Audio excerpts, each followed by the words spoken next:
Greetings, nerds. Let's talk about hobby paints versus professional grade artist acrylics. Now, when I say artist acrylic, I don't mean just heavy bodied paints. It comes in a whole host of variety of different types of things. You have fluid acrylics, you have inks, you have soft bodied, you have acrylic gouaches, which are soft bodied and more fluid a lot of the time as well. Doesn't just mean heavy bodied paints. And yes, you can use heavy bodied paints to paint your miniatures. It works perfectly fine. I do it all the time myself. And I enjoy it sometimes. Other times it's a nightmare because it's thin, and thinning is a nightmare. Anyways, so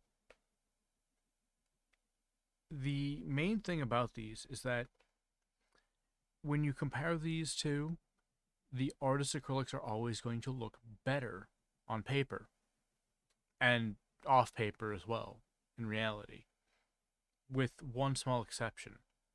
So, because artist paints are generally going to be a they're going to be more pure pigment. They're going to be single pigment a lot of the time. They have convenience colors like a hobby paint, which hobby paints are called convenience colors. They are specifically designed to be a amalgamation of multiple pigments to create a ecosystem. And that means you can't really mix them together to get a desired color, because you have to know what pigments you're using to be able to mix your colors. You can't just select a red and go, this is a primary red, I'm using that as my red. That's not how mixing works. You can see a red like this Mephiston red right here, and yeah, it looks like a red. Problem is, it's mixed pigment, and each pigment has a different personality, and that can alter how it works. So no, you can't just go around mixing them willy-nilly like that. You get a lot of muddy gray, muddy brown colors when you try to do that.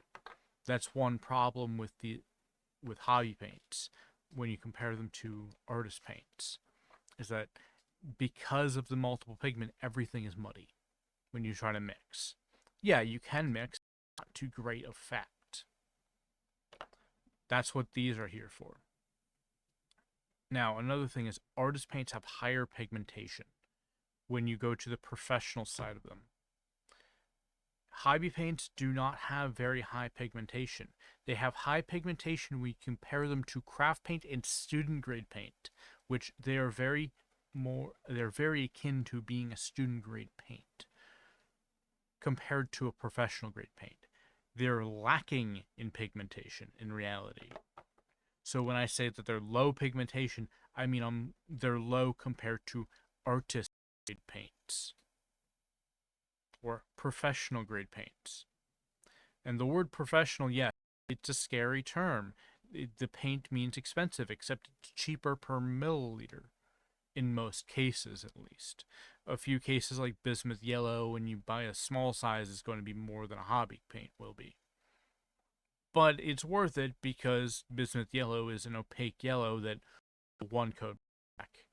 When you buy it from an artist, not pro acryl, because their pigmentation is low. As I repeat, their pigmentation is low. That doesn't necessarily mean it's a bad paint. It means that it's not high pigmentation. That is all. You can still use it. You can still think it's a good paint. If it's good for you, then it's a good paint. End story. But saying that it's the best paint is erroneous at best. Saying that it's really good paint is also kind of erroneous if you're comparing it to everything out there. You have to compare things in their own isolated bubble. Where comparing hobby paints, yes, something like that can be considered the best in this class, but not the overall paint. Because if we're comparing apples to oranges, this stuff top every time. To quote a bunch of people that I've given the paint I make to, or I've sold my paint to, their response is always, it just works. There's no other response you need when it comes to a professional paint. They just work. That's all. That's all. Uh, doesn't matter if you're using, this Quitex acrylic wash, Turner acrylic wash, Golden, Holbein, M. Graham, Schmenke. Doesn't matter. It just works. Now, not to completely shit on hobby paints. What are the good parts about hobby paints? Well, they provide an easier, lower barrier to entry. That's what they're good for. They help open the door for people to get to a hobby, who help people get into a creative thing where they've never been creative before in their life. That's what they're good for. However, people need to also remind themselves, because that's what they're good for, it doesn't necessarily mean that it makes a good paint.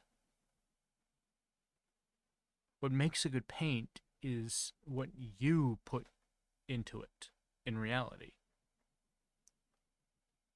So, yeah. As I said, like, if a paint works for you, then it works for you. That's all that matters.